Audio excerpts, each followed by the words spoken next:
Okay, now we've set up our domain name, our server is ready to go. We're ready to install WordPress with one click. So in this part of the video, I'm going to show you how I do it using my Dream host. But if you're not with DreamHost, don't worry.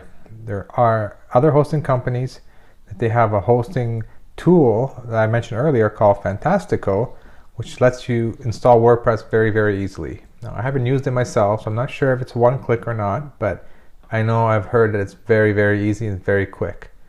So let's jump right into it. So now I'm back on DreamHost, where we installed our domain and server. Now I want to scroll down, and they have a section called Goodies. Now Goodies is underneath there is something called one-click installs. So I wasn't exaggerating, it's literally one-click install. Click that and you can install all kinds of goodies in here. They keep adding more and more goodies, but for as far as we're concerned, we want to install WordPress.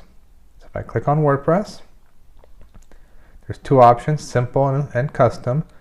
I'm not very familiar with the simple installation, but I recommend using the custom so you have more flexibility later on, especially if you do hire a webmaster. So click on custom and two questions.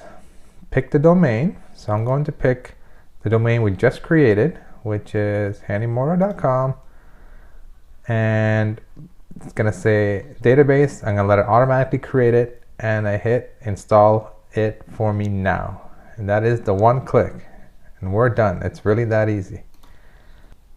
Okay, and so I get a message saying success.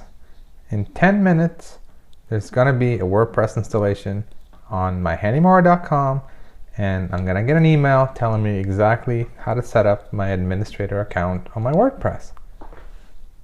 How easy was that?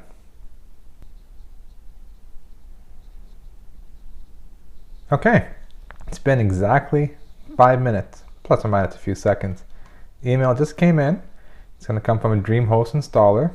And if I open the email, it says success, your WordPress installation is ready.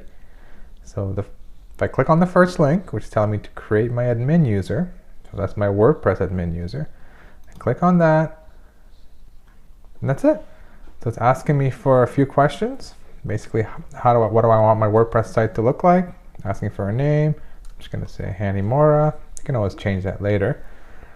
Username, I recommend leaving it as admin, and put my password. And my email address. And by default, you make sure this is checked. So your sites like search engine and techno-geek can register your blog, and hit install. Okay, we're done. That's it. Hit login just to make sure everything's working. You get to this famous WordPress login. I go to under admin, I put my password, log in, and we're in business. So we just installed WordPress with one click to install, a few clicks to set it up. The whole process took, I would say, 6 minutes max. And now we're ready for the next step, which is customizing, making it look good, making our WordPress blog really look professional.